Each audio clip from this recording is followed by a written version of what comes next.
should never see another day. And like, I would wish the death penalty, but unfortunately that's not here. So life in prison is best bet. I just can't stomach the fact that I have to live the rest of my life without my mom. My daughter has to live the rest of her life without her grandma because a coward wanted to take her life. My mom did not deserve this at all. My mother was a family-oriented person.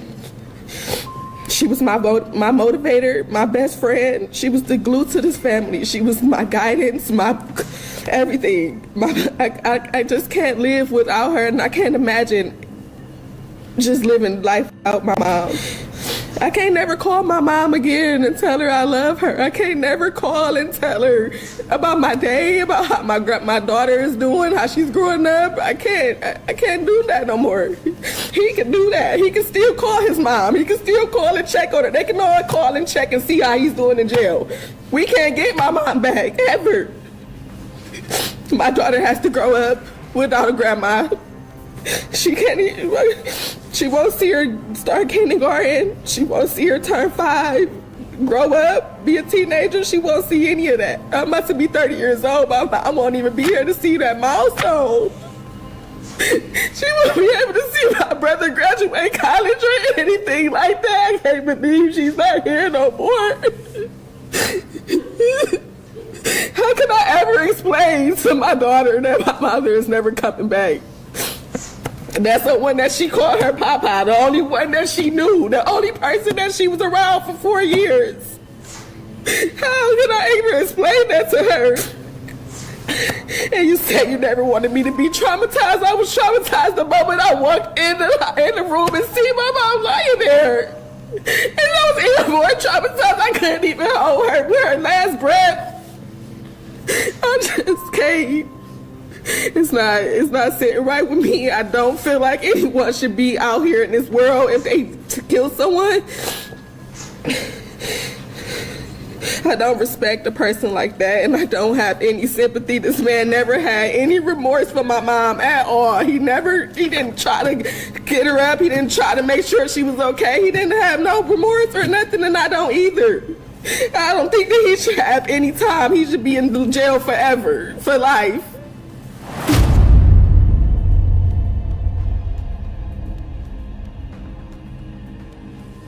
Welcome back to Crime Gone Viral, where we uncover the stories that hide behind closed doors, the ones that shock us, haunt us, and remind us that sometimes the most dangerous place can be right where we feel safest. Tonight's case is about a moment that should have been pure joy, a proposal, a promise, a future built on love and trust. But what if I told you that the very moment someone said yes to forever was actually the beginning of the end? This is the story of Amanda Williams, a 46-year-old woman who built an empire with her own hands, who radiated light everywhere she went, and who believed, right up until her final breath, that love could heal anything, that the man she loved could change, that she could save him and save herself. But on October 9th, 2023, that belief would cost her everything. At Crime Gone Viral, we don't just tell stories, we uncover truth. Because every victim deserves to be remembered for who they were, not just how they died. And every truth, no matter how deeply buried, deserves to be heard. This case has everything you'd expect from a perfect storm of tragedy. A thriving businesswoman at the peak of her success. A relationship that looked picture perfect online. A romantic proposal captured on camera and celebrated by hundreds. And a 911 call that would send shockwaves through an entire community and beyond. But beneath the surface of this seemingly fairy tale romance lurked something insidious, something controlling, manipulative, and ultimately deadly. Amanda's story forces us to confront questions we're often afraid to ask. How do you know when love becomes dangerous? What do you do when the person you trust most becomes the person you should fear? How many red flags can we miss or choose to ignore before it's too late? Over the next hour, we're going to take you deep inside a case that will make you question everything you thought you knew about relationships, domestic violence, and the justice system's ability to protect those who need it most. We'll examine the forensic evidence that prosecutors used to build their case. We'll hear from those who knew Amanda best and tried to save her. We'll watch as a devastated community rallied to demand justice. And we'll see how one man's carefully constructed lies began to crumble under the weight of irrefutable truth. If you're ready, let's dive in.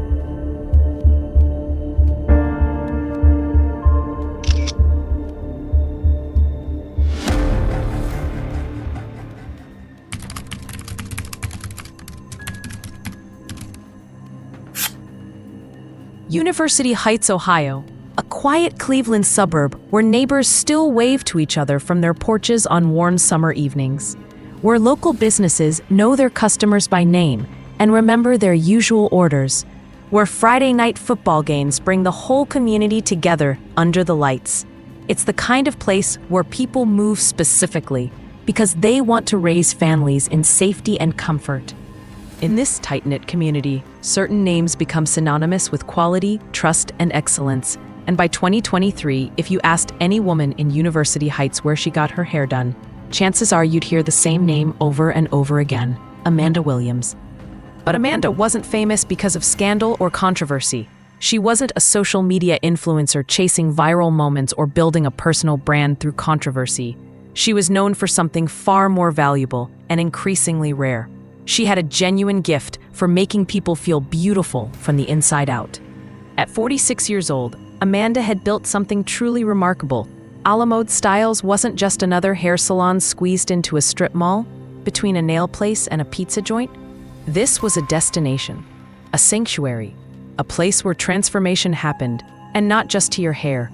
Walk through those doors, and you weren't just getting a haircut or color treatment. You were getting a confidence boost, an hour of genuine human connection in an increasingly disconnected world, a reminder that you mattered and deserved to feel beautiful. Amanda had created an environment where every single client felt seen, heard, and valued as a whole person, not just a transaction. Her clients didn't just come back because she was skilled with scissors and color, though she absolutely was a master of her craft with years of training and experience. They came back because Amanda remembered their children's names and asked about their soccer games. She remembered their struggles with health, relationships, careers, and celebrated their victories. She asked about your job interview, your mother's health scare, your daughter's wedding planning. She cried with you during divorces and cheered with you during promotions. In an age where we're more digitally connected than ever, but somehow profoundly lonelier, Amanda offered something increasingly rare and precious: authentic human connection. She didn't just style hair, she touched lives. She built a community. She created a space where women could be vulnerable, real, and fully themselves. Amanda's journey to this level of success wasn't a straight line upward. Like so many entrepreneurs, especially women of color, she had to build it all from absolute scratch. One satisfied customer at a time, one relationship at a time, one leap of faith at a time. She started incredibly small, working from home, building her reputation organically through word-of-mouth referrals and sheer excellence. She sold premium bundle hair extensions under her brand, creating online content to showcase her products and educate her growing customer base about quality hair care. It took years, long, grinding, exhausting years of staying up past midnight perfecting new techniques through online tutorials and practice. Years of marketing herself on a shoestring budget through social media and local networking. Years of sacrificing personal time, missing family events, postponing her own needs to build something sustainable. Years of hearing no from landlords, lenders, and skeptics before finally hearing yes. But Amanda was nothing if not persistent. She believed in herself even when others doubted her vision. She invested in herself when it would have been easier and safer to give up and get a regular job. She took calculated risks that terrified her because she knew the life she wanted, the independence, the creative fulfillment, the impact, was on the other side of her fear. And then, finally, after years of dreaming and planning and grinding, A la Mode Styles was born. The day Amanda opened the doors to her own salon wasn't just a business milestone to check off a list. It was living proof that dreams don't have expiration dates, that it's never too late to become who you were meant to be, that hard work, talent, and determination can overcome almost any obstacle, that a Black woman from a working-class background can build an empire through sheer will and excellence. Alamode Styles quickly became more than just a place for haircuts, coloring, and styling services. It became a genuine hub of the community. Women would deliberately block out 3 hours for appointments that should technically take 90 minutes, because they knew they'd get caught up talking, laughing, sharing life. Clients became friends, strangers became family. The salon became therapy, celebration, and connection all rolled into one. Amanda's reputation grew organically and authentically, the way the best reputations do, through genuine excellence, consistent quality, and authentic connection.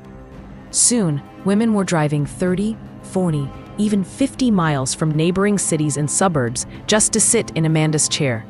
The appointment book was consistently full weeks in advance. The dream was not only working, it was thriving beyond what she'd imagined.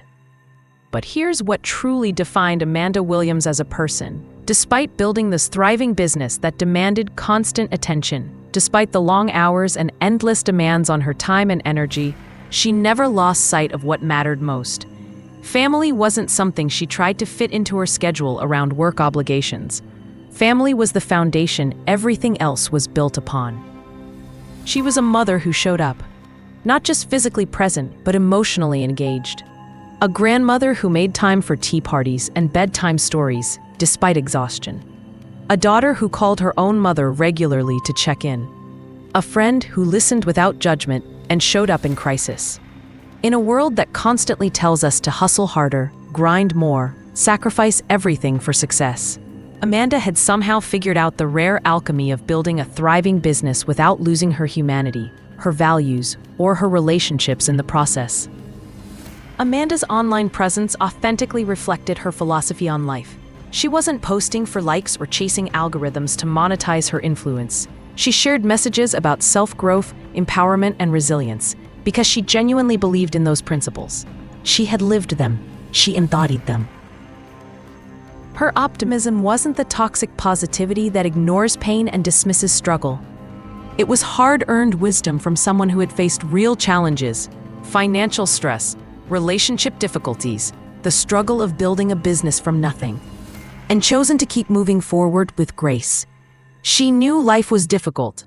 She knew people faced real challenges. But she also believed deeply in the human capacity to heal, to grow, to become better versions of ourselves through intentional effort and self-compassion. The testimonials from her clients tell you everything you need to know about who Amanda really was as a person. She didn't just do my hair. She gave me back the confidence I'd lost after my divorce. Amanda is more than a stylist. She's family. She knows my whole life story. I always leave her chair feeling like the best version of myself, inside and out. She remembered my daughter's college graduation and asked about it 6 months later with genuine interest. That's exactly who she is. Women in the community looked up to Amanda as a role model.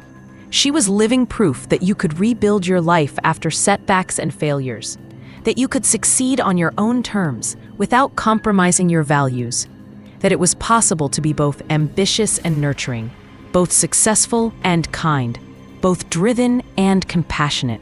She showed people that these qualities weren't contradictions, they were complementary. Watch Amanda work, and you witness someone who had found their true calling.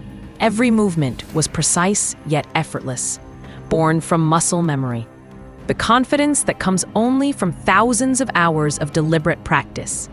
The artistry of someone who doesn't just mechanically know the technical skills, but deeply understands the psychology of transformation, self-image, and how profoundly appearance affects how we move through the world. But there was something else that those closest to Amanda noticed, a resilience that seemed almost protective, a strength that went beyond normal perseverance, an ability to keep smiling even when things were difficult, a determination to push through struggles with grace and dignity that seemed to require enormous effort. an unwillingness to burden others with her private struggles. What they didn't know, what Amanda kept carefully, deliberately hidden behind her professional success and warm public presence, was that this strength was being tested in ways most people couldn't begin to imagine. That behind the thriving business and the genuine smiles was a woman fighting a desperate private battle. A battle against someone who should have been her partner, her biggest supporter, her safe place to fall. Because while Amanda's professional life was flourishing, reaching heights she'd once only dreamed of during those late nights working from home, her personal life was quietly, dangerously unraveling thread by thread. And the man who should have been celebrating every success with her, supporting her dreams, protecting her well-being, was slowly becoming the greatest threat to her life. But we're getting ahead of ourselves. To truly understand how this tragedy unfolded, we need to go back. We need to understand Terrell Edwards and how a relationship that started with such hope and promise slowly transformed into something dark, controlling, and ultimately deadly.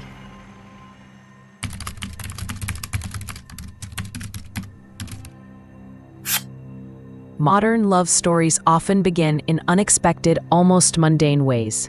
A right swipe on a dating app at 11 p.m. on a Tuesday. A carefully crafted message that took 20 minutes to compose. A like on a photo that leads to a conversation. Or sometimes, a chance meeting in a coffee shop or grocery store that feels serendipitous, like destiny intervening. We don't know exactly how Amanda and Terrell Edwards first crossed paths, what their first conversation entailed, or what initially attracted them to each other. But we know how it felt, at least in those early intoxicating days when everything seemed possible. It felt like fate. It felt like finally finding what you'd been searching for. Terrell seemed like everything Amanda had been waiting for. He was attentive, almost intensely so in a way that felt flattering at first. He was romantic, making grand gestures that made her feel special and cherished. He talked about building a future together, about forever, about growing old together. After years of focusing primarily on her business and her family, putting her own romantic needs on the back burner, Amanda had finally found someone who seemed to want to build a life with her, to be her partner in all things.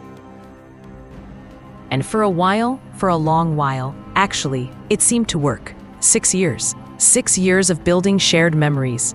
6 years of holidays spent together and birthday celebrations. 6 years of ordinary Tuesdays that become extraordinary when you're with someone you love.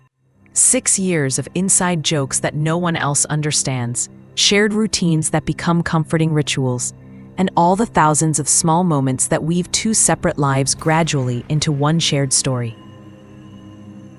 From the outside looking in, Amanda and Terrell look like the perfect modern couple, both successful and independent, genuinely in love, building something meaningful together. Their social media told a consistent story of happiness. Couple selfies with loving captions, date nights at upscale restaurants, adventures and shared experiences. All the visible markers of a healthy, thriving partnership. But here's the fundamental truth about social media that we all know intellectually but forget emotionally.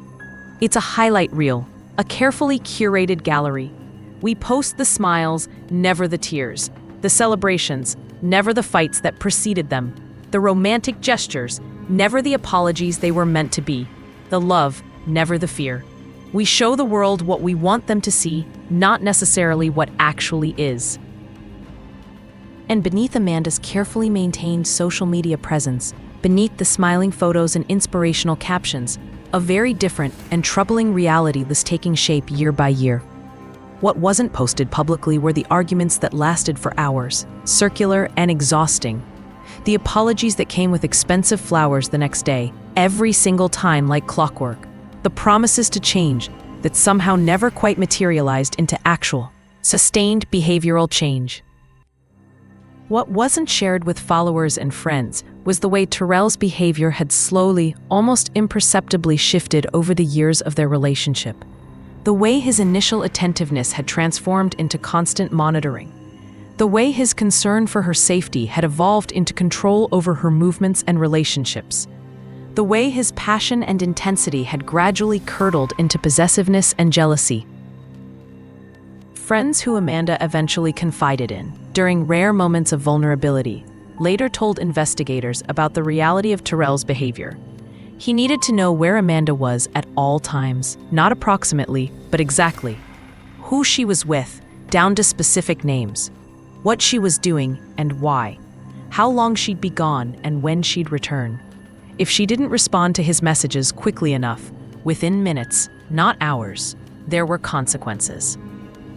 Not always physical consequences, though those would come too. Often, the consequences were psychological and emotional, somehow more insidious because they left no visible marks. The silent treatment lasting days. Accusations of not caring about him or the relationship. Interrogating questions about who she was really with and what she was really doing. Implying infidelity without direct accusation. A carefully constructed narrative where Amanda was always somehow at fault. Always the one who needed to do better. Always the one failing the relationship despite her constant efforts.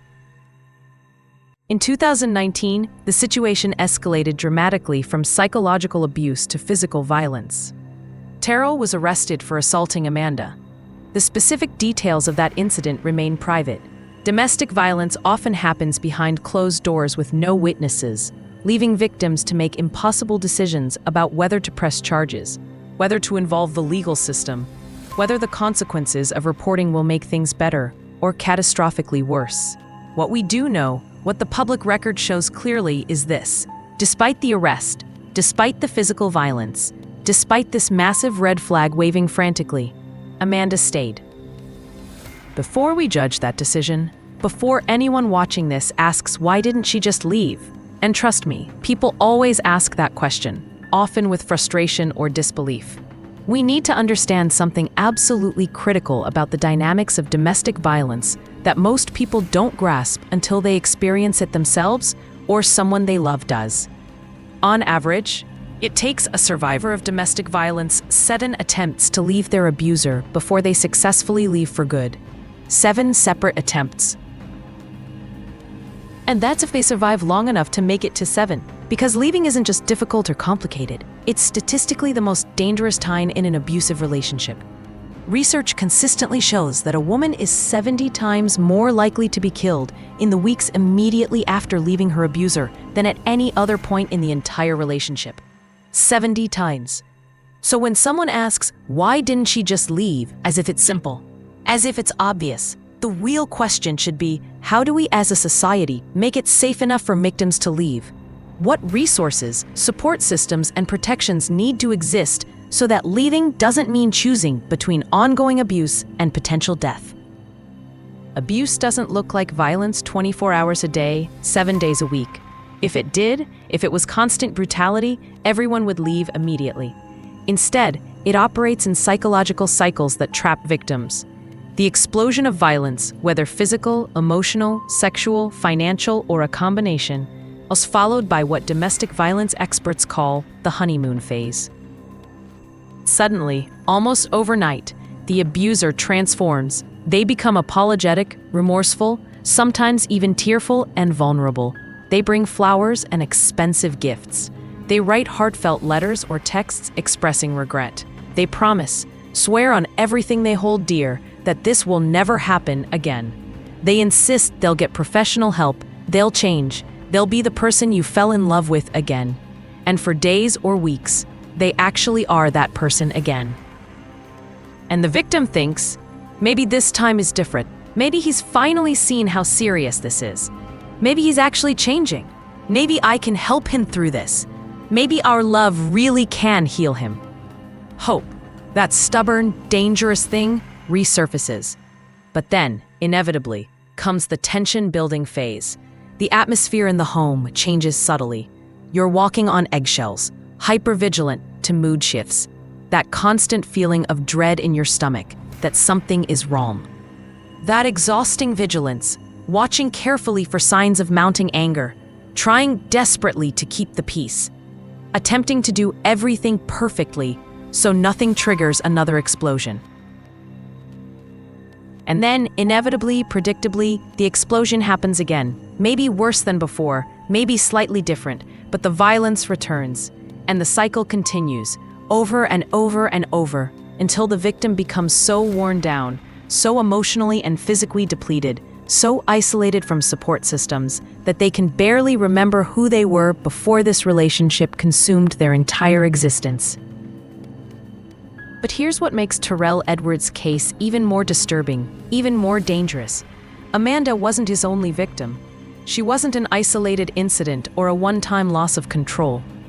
In 2020, just 1 year after his assault arrest involving Amanda, another woman filed a restraining order against Terrell Edwards, accusing him of stalking and making explicit threats against her safety. This wasn't a one-time mistake. This wasn't a good man who made one terrible decision in a moment of stress. This was a clear, documented, provable pattern. A pattern of violence, intimidation, and control spanning multiple victims over multiple years. A pattern that law enforcement and the courts were aware of, but somehow couldn't stop before it escalated to its inevitable, tragic conclusion. The timeline tells a story that's tragically, depressingly common in domestic violence cases. Escalation, each incident a little worse than the last. Boundaries being pushed further and further. Violence becoming normalized, expected, almost routine, until one day, the violence goes too far, crosses a line that can't be uncrossed, and someone dies. By 2023, after 6 years together, Amanda and Terrell's relationship had deteriorated to a critical breaking point. The tension was constant. The arguments were escalating. The psychological toll was becoming unbearable. In what seemed like a last-ditch effort to save what they'd built together over 6 years, they sought professional help, entering couples counseling. But here's something critical that people need to understand about therapy and abuse. Traditional couples counseling can't fix abusive relationships. Therapy works beautifully when both people are operating in good faith, genuinely trying to improve communication, resolve conflicts, rebuild trust damaged by ordinary relationship problems. But abusers often use therapy as just another sophisticated tool for manipulation and control. They learn the language of psychology, boundaries, triggers, emotional labor, and weaponize it. They turn the therapist into another audience for their carefully constructed performance of victimhood. They use therapy sessions to further gaslight their victim, making them question their own perceptions and reality. In fact, many domestic violence experts and advocates actively recommend against couples counseling when there's a documented history of abuse in the relationship, because research shows it can actually make things significantly more dangerous for the victim. Amanda's loved ones say that by late summer and early fall of 2023, she was finally reaching a personal breaking point. 6 years of this relationship, the constant emotional management, the walking on eggshells, the fear, the isolation, had taken a devastating toll. The woman who radiated such confidence and joy in her salon, who made everyone around her feel valued and loved, was quietly, privately exhausted in her personal life. The mask of normalcy she maintained for the world was getting heavier and harder to wear. And critically, she had begun making plans. Quiet plans she kept carefully, deliberately hidden from Terrell. Plans to leave. Plans to rebuild her life without him.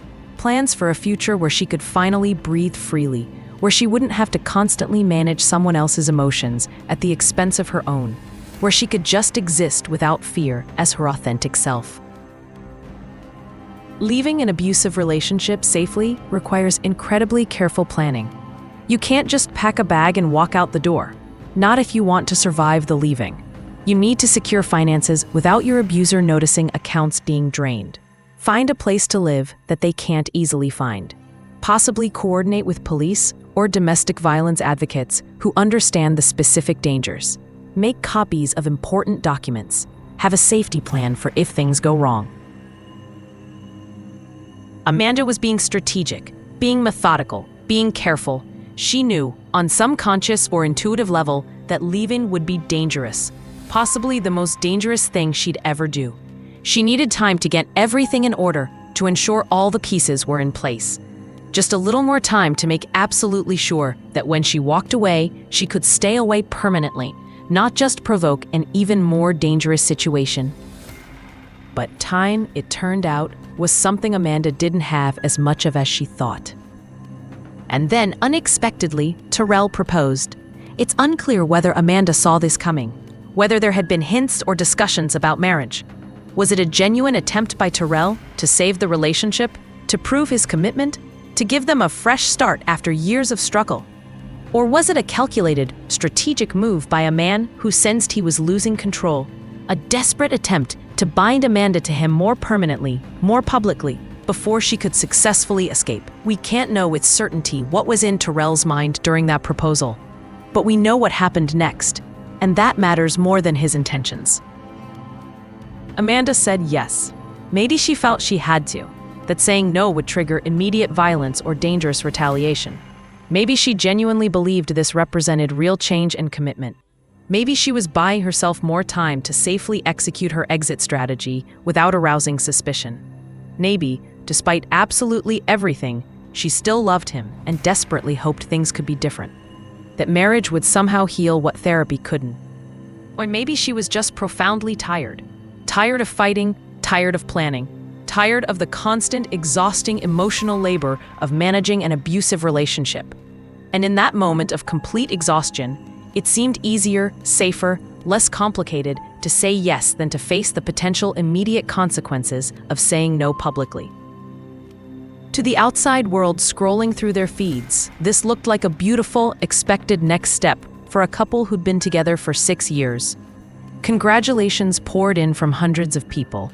Friends and family celebrated with them, liking and commenting. The fairy tale was continuing, apparently building toward what everyone assumed would be a beautiful wedding, maybe the following summer. What Amanda didn't know, what she couldn't have known, what none of us can know about our futures, was that she was running out of time much faster than she realized.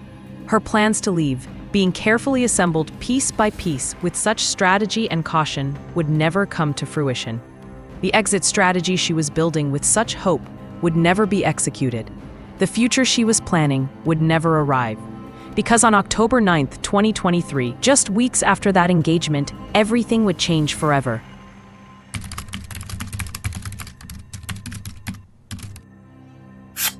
Nobody just met myself. You acting violent? There you go. See? No, you chill out. Chill out. Chill out. Chill out. You know what?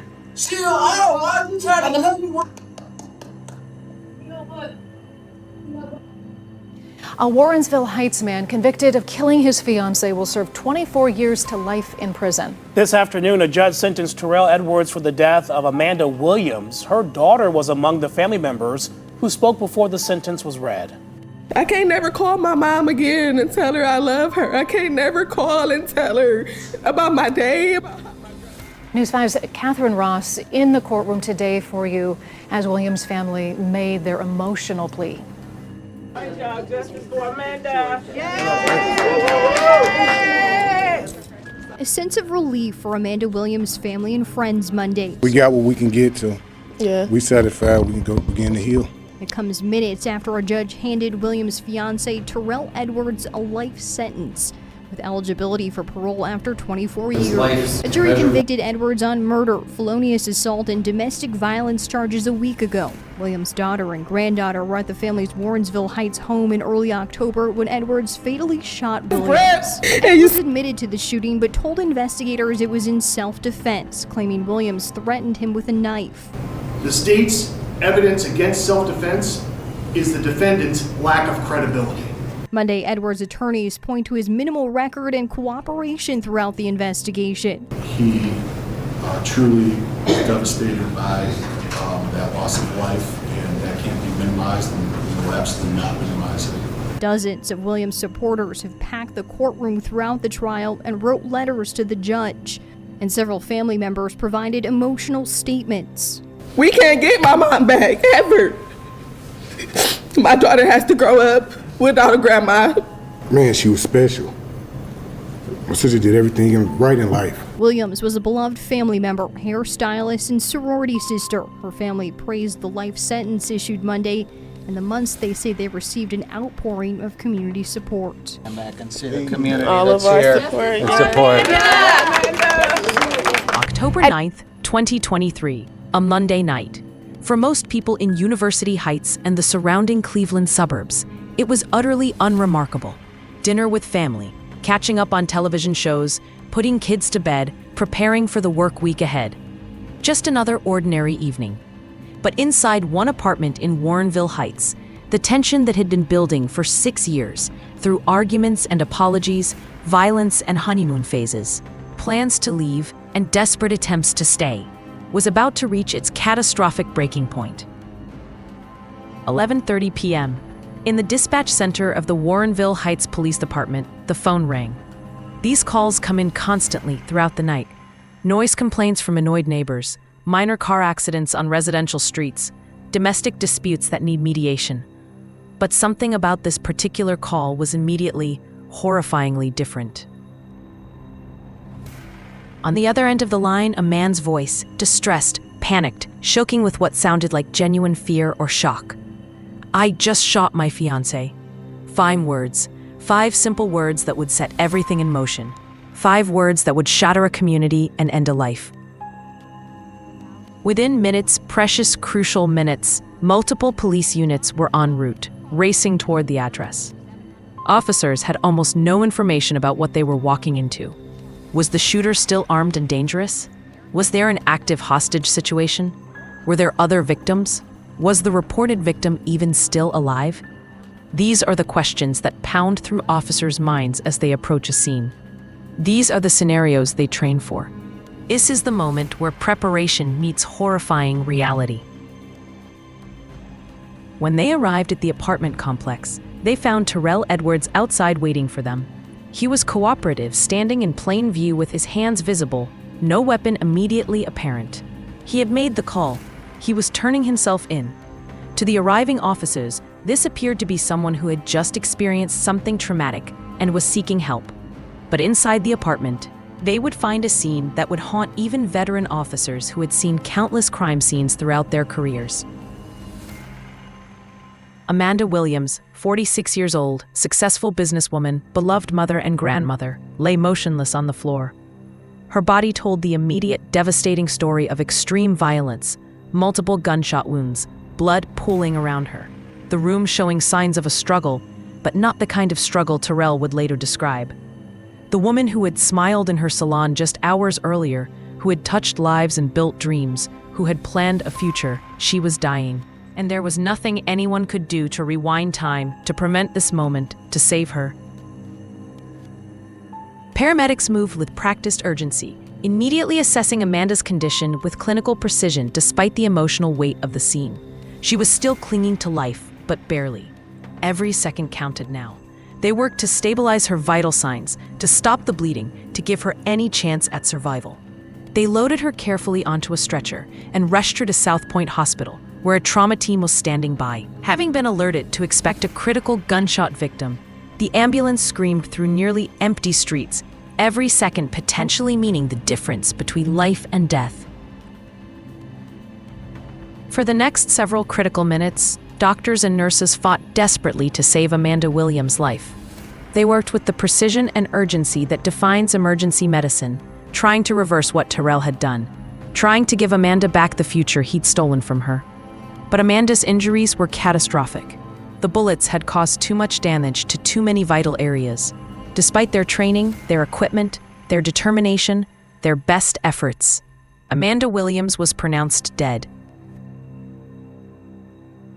A life that had touched so many people, her children who depended on her wisdom, her grandchildren who adored her, her clients who trusted her, her community that celebrated her, was gone. Just like that, in a matter of hours, in a matter of moments, Terrell Edwards had stolen every future moment Amanda should have had, every birthday she would never celebrate, every grandchild milestone she would never witness, every client transformation she would never complete, every ordinary Tuesday morning she would never experience. All of it gone, stolen by the man who had promised to love her forever.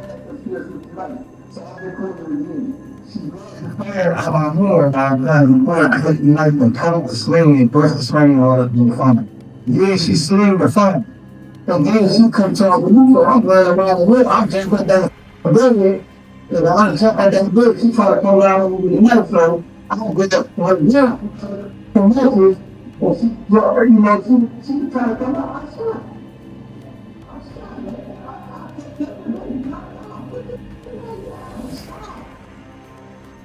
Back at the police station, while doctors fought to save Amanda, Terrell Edwards sat in an interrogation room. Officers needed answers immediately.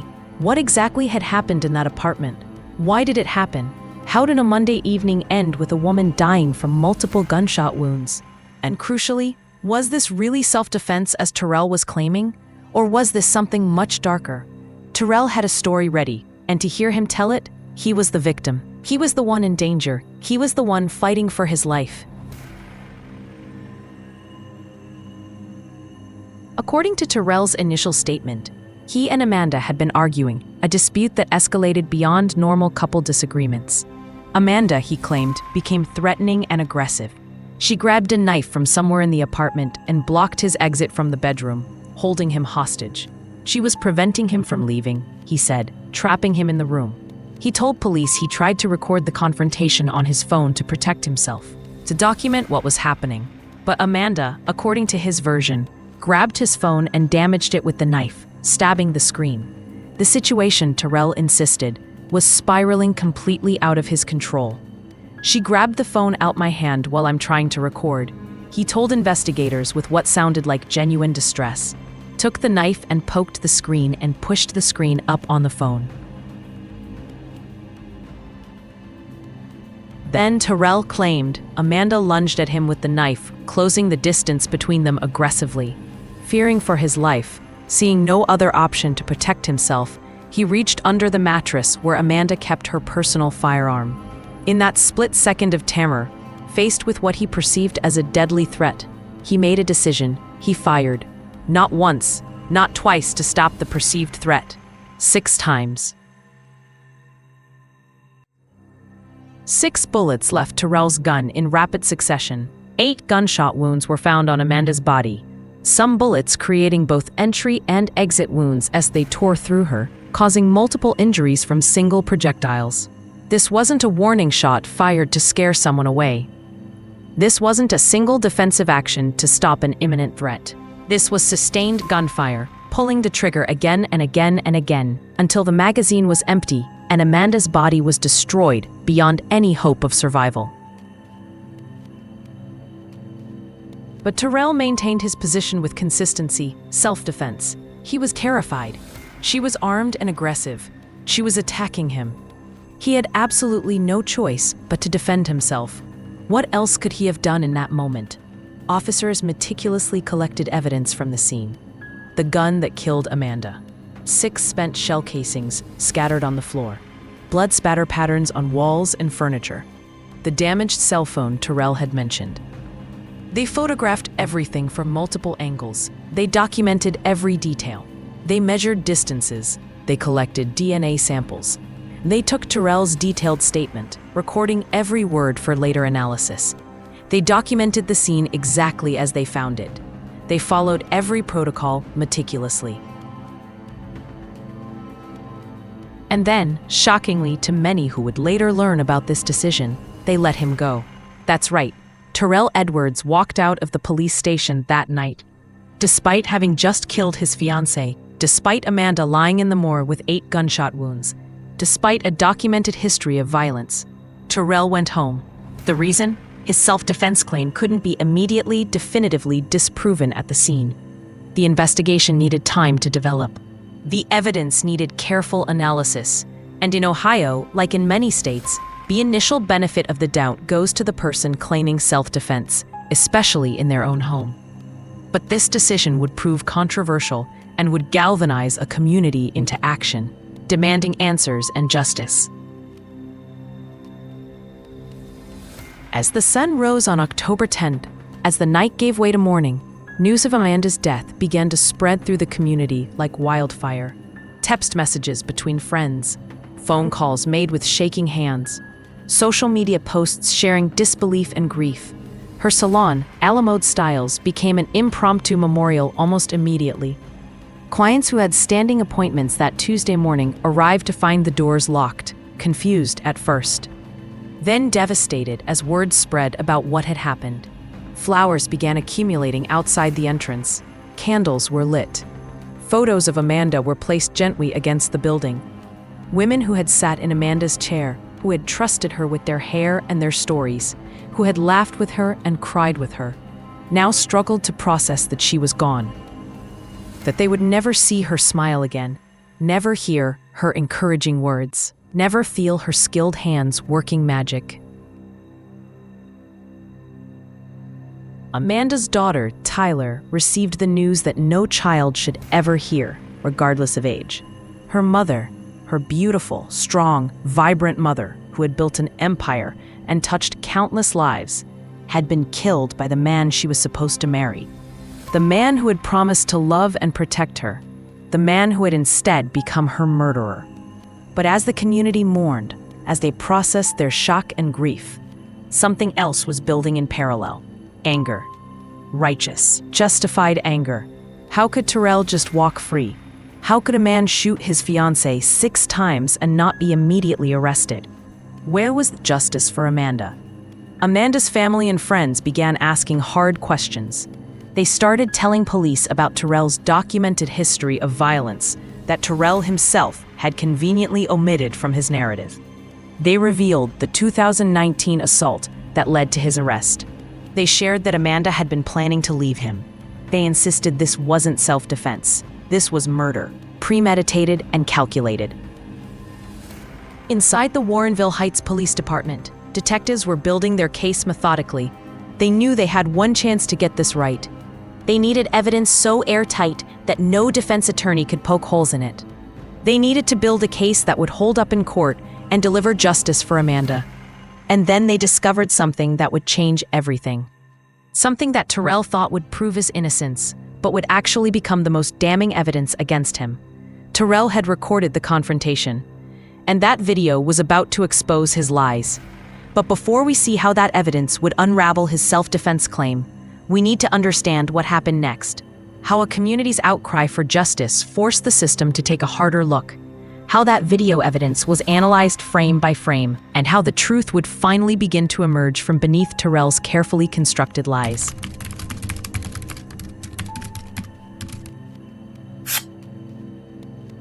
In the agonizing days following Amanda's death, her family found themselves trapped in an unbearable limbo. Terrell Edwards was walking free, living his life while Amanda lay in the morgue. No charges had been filed. No arrest had been made. The investigation was officially ongoing, but to those who loved Amanda, it felt like justice was slipping through their fingers like sand. The Warrenville Heights Police Department and the Cuyahoga County Prosecutor's Office kept assuring the public that they were actively investigating, that they were building a thorough case, that they were pursuing justice. But assurances weren't enough. Not when the man who killed Amanda was free. Not when every day that passed felt like another betrayal of Amanda's memory. 2 weeks after the shooting, Amanda's loved ones decided they wouldn't wait silently any longer. If the system wouldn't move fast enough on its own, they would force it to move. They launched a comprehensive social media campaign that would eventually reach millions of people. Their mission was crystal clear. They wanted authorities to thoroughly investigate Terrell's self-defense claim. They wanted the truth exposed. They wanted justice for Amanda. Leading the charge with remarkable strength and determination was Amanda's daughter, Tyler. Just weeks after losing her mother in the most traumatic way imaginable, Tyler became the voice for justice. She appeared in interviews, she organized rallies, she used social media to share the truth about Terrell's history. She refused to let her mother become just another statistic, just another domestic violence victim whose case was quietly closed. Tyler channeled her profound grief into powerful advocacy, speaking truth to power, demanding answers, refusing to be silenced or placated with empty promises. She was her mother's daughter, strong, determined, unwilling to give up. They provided evidence that Terrell had physically and emotionally abused Amanda throughout their relationship, manipulating her in ways that weren't always visible to outsiders, but were devastatingly real. The 2019 arrest for assaulting Amanda. The 2020 restraining order filed by a completely different woman, accusing him of stalking and threats. This wasn't a man who made one terrible mistake in a moment of fear. This was a man with a documented pattern of violence and control spanning years and multiple victims. The campaign for justice worked. Just 23 days after Amanda's tragic death, the Warrenville Heights Police Department released a major statement.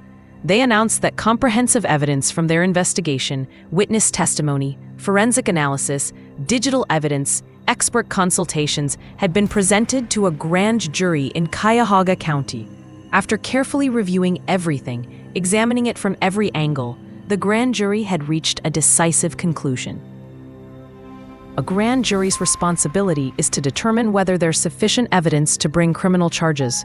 They review the evidence in secret, hear testimony from investigators and sometimes witnesses, and decide if probable cause exists to believe a crime was committed and the accused committed it. They voted to indict Terrell Edwards. The charges were extensive and severe: 1 count of aggravated murder, 2 counts of murder, 2 counts of felonious assault, 1 count of domestic violence. On November 3, 2023, Terrell Edwards walked into the police station with his attorney and surrendered. He was immediately processed, photographed for his mugshot, fingerprinted, and formally placed in custody. His bond was set at $1 million, a clear indication of how seriously the courts viewed these charges and the potential flight risk he represented. While Terrell sat in jail awaiting trial, unable to make the massive bail, investigators continued strengthening their case. They knew that criminal indictment was just the beginning. They needed to prove beyond reasonable doubt that Terrell murdered Amanda, and the key to that proof was already in their possession. The video, Terrell's own recording that he believed would exonerate him. When forensic video analysts examined the footage Terrell had recorded on his cell phone that night, they found something he clearly hadn't anticipated, something that would completely destroy his self-defense narrative. The video didn't support his story. In fact, it systematically contradicted it in every crucial way. Terrell had claimed Amanda was attacking him with a knife, forcing him to shoot in self-defense. But the video showed something entirely different, something damning. At one clear point in the footage, Amanda sets the knife down on the bed. She's not wielding it aggressively. She's not lunging with it. She deliberately places it down and steps away. This single moment obliterates Terrell's entire narrative. If Amanda put the knife down, if she was moving away from it, she wasn't an imminent threat requiring lethal force. The video also revealed that Amanda was positioned at a significant distance from Terrell, near the front of the bed, not closing the distance aggressively as he had claimed. Her body language visible in the footage didn't suggest someone attacking. It suggested someone trying to navigate a volatile argument, possibly even trying to de-escalate or escape.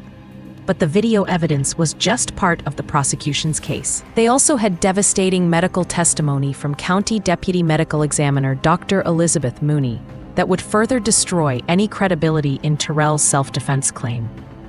Dr. Mooney's autopsy revealed devastating details about how Amanda died.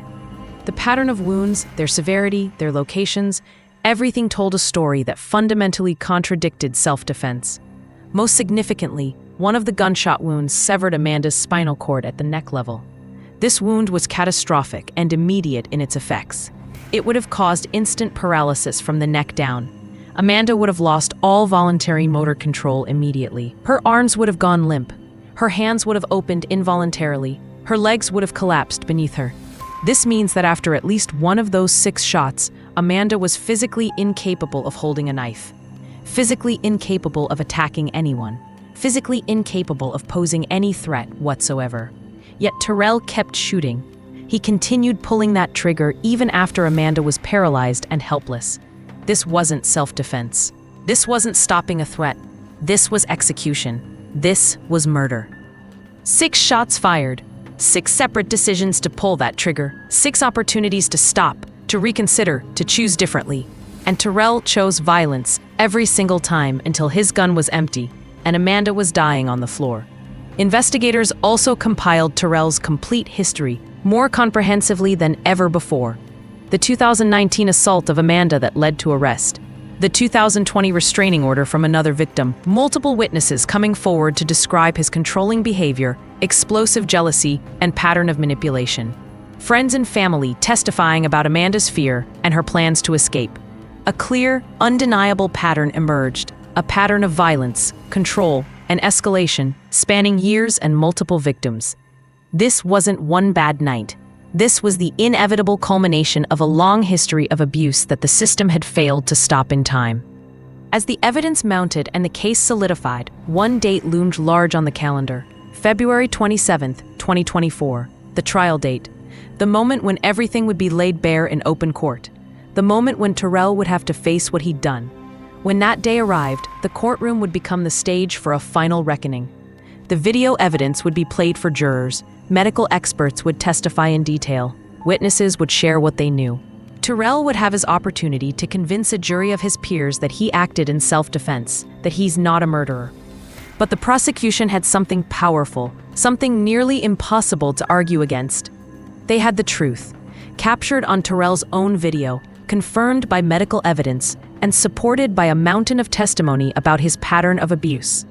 The question was, would it be enough to bring justice for Amanda Williams? The answer would come in the most important trial this community had seen in years.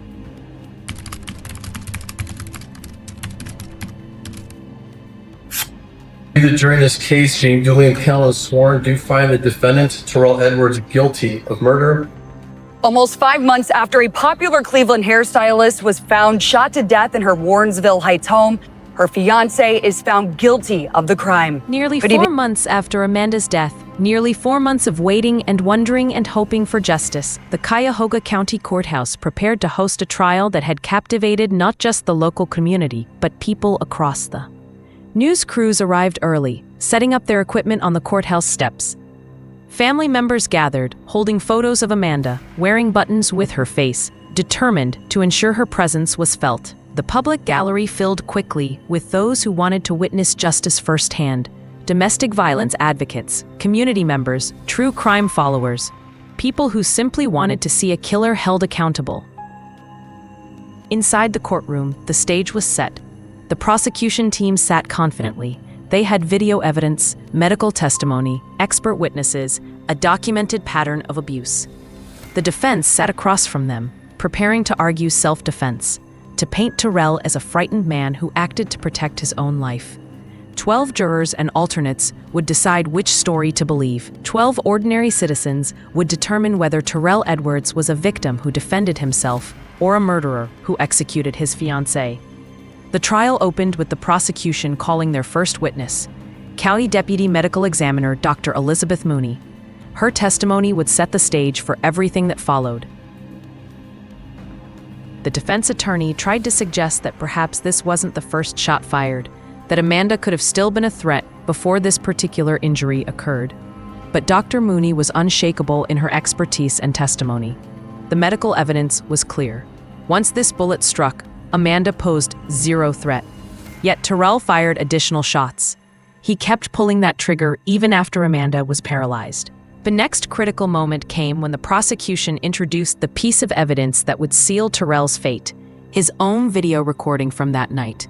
The courtroom fell into profound silence as the footage played. You could hear Amanda's voice, tense but not screaming threats. Terrell's voice, agitated and escalating. The chaotic movement as the phone was grabbed, the screen going partially dark. The prosecution made their case methodically and powerfully. Ladies and gentlemen of the jury, I want you to focus on some critical facts. At what point in this video does the defendant ask Amanda to put the knife down? He doesn't. At what point does he warn her that he has a gun? He doesn't. At what point does he attempt to leave the room to de-escalate the situation? He doesn't. Instead, what does he do? He reaches for a weapon and fires 6 times, 6 separate decisions to pull that trigger. They presented comprehensive spatial analysis showing Amanda's position relative to Terrell. The forensic evidence showed she wasn't lunging aggressively. She was moving toward the front of the bed, possibly even trying to leave the room herself, to escape the escalating confrontation. When it was Terrell's turn to testify, he stuck to his story despite the overwhelming evidence contradicting him. He painted Amanda as the aggressor, claiming she had a demon in her eyes, and had threatened him earlier in the evening. Her eyes were red and bloodshot, he testified, his voice breaking slightly. She told me, if you stay here tonight, you're going to have to sleep with one eye open. I was genuinely afraid for my life. He claimed he acted purely out of fear. that Amanda lunged at him with the knife, and shooting her was the only way to protect himself. "I remember her coming at me rapidly with that knife," he said. "I was terrified. She had me so scared." But under skilled cross-examination by the prosecution, his story began to crumble, revealing inconsistencies and impossibilities. Throughout the entire trial, Amanda's daughter Tyler sat in the public gallery, sometimes holding cherished photos of her mother, sometimes clutching tissues, but always bearing witness. This was about more than legal proceedings. It was about honoring her mother's memory and ensuring her death wasn't reduced to just another case file. The closing arguments were powerful and emotional on both sides. The defense: Terrell Edwards made mistakes in that relationship, yes. But on that night, he was terrified. He believed his life was in danger. He acted to protect himself. This is a tragedy, absolutely, but it's not murder. It's a man who feared for his life and made a split-second decision. The prosecution: Amanda Williams is dead because Terrell Edwards shot her 6 times. The video shows she was unarmed when he killed her. The medical evidence shows she was paralyzed and defenseless when he continued shooting. His own actions, captured on his own video, prove this wasn't self-defense. This was murder. The jury received the case and began their deliberations behind closed doors. Hours passed slowly, agonizingly. The families waited in the hallway. The community held its collective breath. What would the jury decide? When the jury returned with their verdict, the courtroom was absolutely packed. Every seat filled, people standing in the back. The moment of truth had arrived. The 4 persons stood. In the case of the state of Ohio versus Terrell Edwards, on the charge of aggravated murder, we find the defendant not guilty. There was a collective intake of breath, some confusion, some disappointment. But the reading continued. On the charge of murder, we find the defendant guilty. On the second charge of murder, guilty. On the charge of felonious assault, guilty. On the second charge of felonious assault, guilty. On the charge of domestic violence, guilty.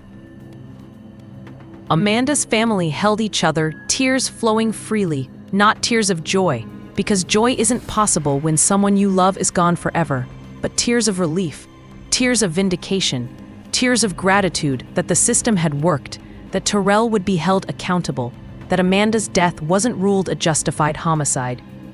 On March 4th, 2024, Judge Gall pronounced Terrell Edwards' sentence: life in prison with the possibility of parole after serving 15 years. However, due to firearm specifications attached to the charges, 3 additional consecutive 3-year terms were added to his sentence.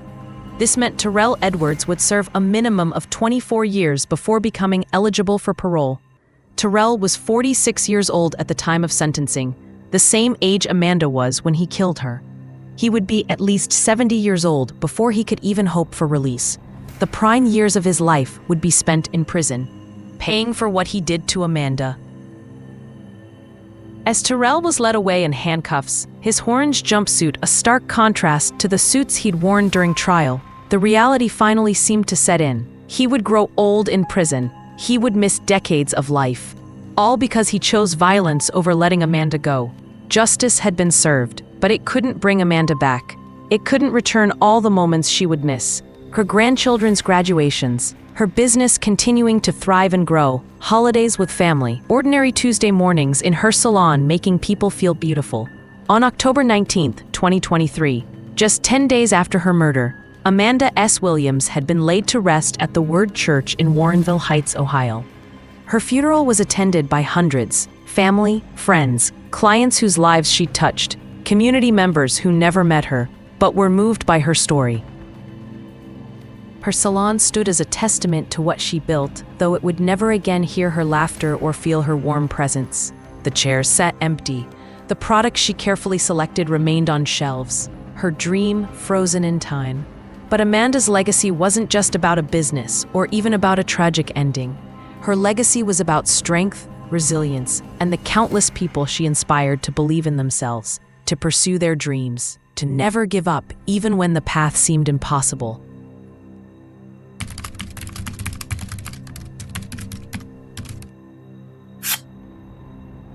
Amanda Williams' story is not just a true crime case to be consumed and forgotten. It's a mirror that reflects a reality millions of people live with every single day: the terrifying reality of domestic violence. In the United States alone, 1 in 4 women will experience severe intimate partner physical violence in their lifetime. Every minute, nearly 20 people are physically abused by an intimate partner. That's more than 10 million abuse victims annually. On average, 3 women are murdered by their intimate partners every single day. But here's what makes Amanda's story particularly devastating. She was actively planning to leave. She recognized the danger. She was taking strategic steps to protect herself and build a new life. And she was still killed. Because leaving an abusive relationship is the most dangerous time. So what can we learn from Amanda's tragedy?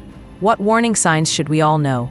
Warning signs of an abusive relationship: extreme jealousy and possessiveness, disguised as love; controlling behavior, needing to know where you are, who you're with; constant check-ins, isolating you from family and friends gradually; explosive temper, followed by excessive apologies and promises to change; history of violence with previous partners, making threats or using intimidation to control you; blaming you for their violent behavior.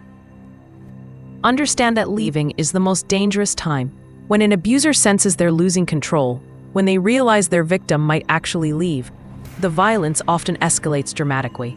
Research shows women are 70 times more likely to be killed in the weeks after leaving than at any other time. If you're planning to leave an abusive relationship, please don't do it alone. Reach out for help. National Domestic Violence Hotline, 1-800-799-7233. Available 24 hours a day, 7 days a week, confidential, free. They can help create a safety plan tailored to your specific situation. Trust your instincts. Amanda's friends say she confided in them about Terrell's behavior. She knew something was wrong. She felt it. If something feels off in your relationship, if you're walking on eggshells, if you're afraid of your partner's reaction, if you're being isolated or controlled, those feelings are valid and important. Your gut instinct is trying to protect you. Listen to it. Be that person for others. Amanda's community rallied after her death, but imagine if someone had been able to intervene effectively before that night.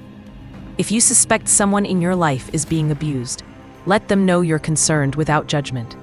Listen without trying to force them to leave. Offer resources and support. Respect their decisions and timeline. Stay connected even if they're not ready to leave yet. Amanda Williams was so much more than a victim. She was a successful businesswoman who built an empire from nothing. A loving mother and devoted grandmother. A friend who showed up. A stylist who made people feel beautiful and valued. Her life mattered.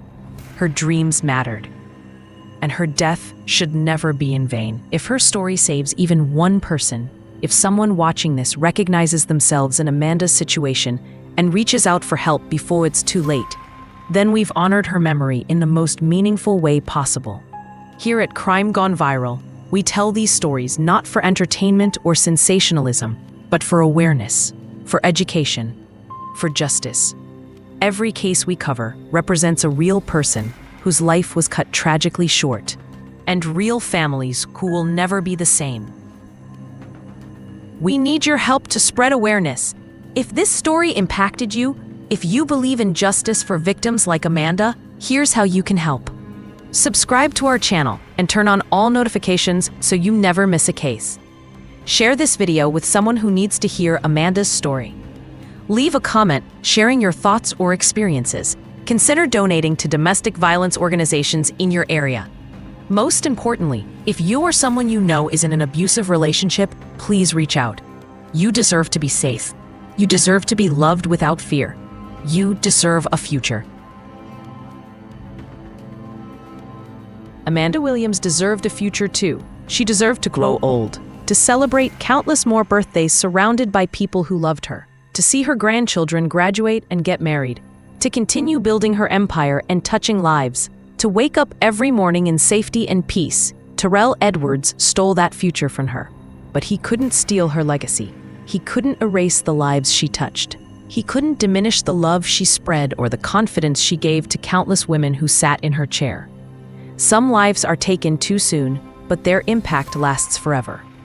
Rest in peace, Amanda S. Williams. You are not forgotten. This is Crime Gone Viral, where we uncover truth and demand justice. Remember, you are never alone. Help is available. Trust your instincts. And if you see something, say something. Stay safe out there. Until next time.